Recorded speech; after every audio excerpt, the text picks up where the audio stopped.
where does bending come from? This seems to be a very hotly debated topic, so I'm just gonna give my 2 cents, and everyone else can decide for themselves what they want to believe. We see that the origins of bending has to at least be somewhat related to the lion turtles, because the only reason that humans have the ability to bend is because of the lion turtles. However, once this population of benders has been created, it seems the ability to bend is inherited from parent to child. This means there has to be, by definition, some kind of genetic element going on. However, it's incredibly important to remember that while we're analyzing this show, that science applied in the real world cannot be applied with the same level of certainty with the Avatar world. People have created all kinds of crazy theories to try to explain why some characters are able to survive giant falls or blows that would have killed a normal human. However, the most simple explanation is that humans in the Avatar world are just not the same as the ones in the real world, and there's a level of cartoon physics happening. I think we can kind of apply this to bending. To be a waterbender, one of your parents has to be from the water tribe. Every piece of canon that exists in the Avatar universe reiterates this. It's a rule that we can take for certainty and cannot be broken. The only exception is all of the airbenders after harmonic convergence, which was explicitly explained in the show. However, we see a lot of strange occurrences in the show that I think are noteworthy when talking about the inheritance of bending. One is the fact that we see a pair of identical twins in the episode The Fortune Teller,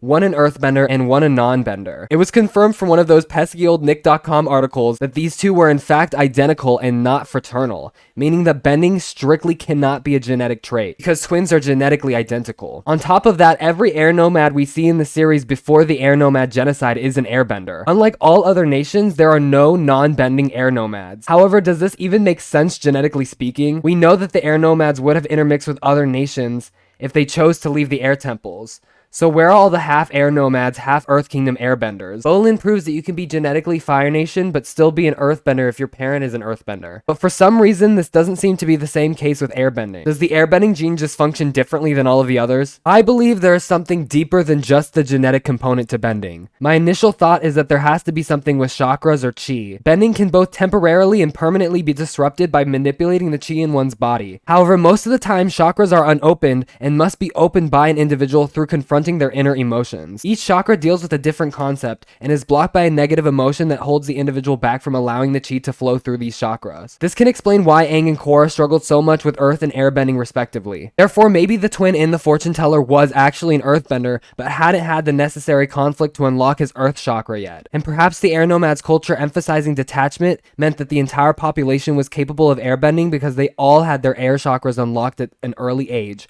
unlike all of the other three nations. If I had to make assumptions, I would say that lion turtles probably gave humans the first iteration of bending, and all of the humans after that got their iterations by being descendants of these original benders. This must be the reason why only the water tribe can water bend and only the earth kingdom can earth bend. And once they intermix with each other, like what we see with Mako and Bolin, they're able to either earthbend or firebend. Does this mean that any non-bender could potentially be a bender actually if they unlock their initial chakra? Well, I'm gonna have to say no on this one also. We know that some people didn't receive bending after the lion turtles gave people all the bending abilities, so there must have been people who were descended from these people who weren't benders. And even if they unlocked their chakra for the respective element, they would still not be able to bend that element. So I'm gonna have to say that yes, bending is genetic and it is passed on from parent to offspring, but there are certain cases where even if you have the ability to bend, you still aren't able to access it because you don't have your chakras unlocked.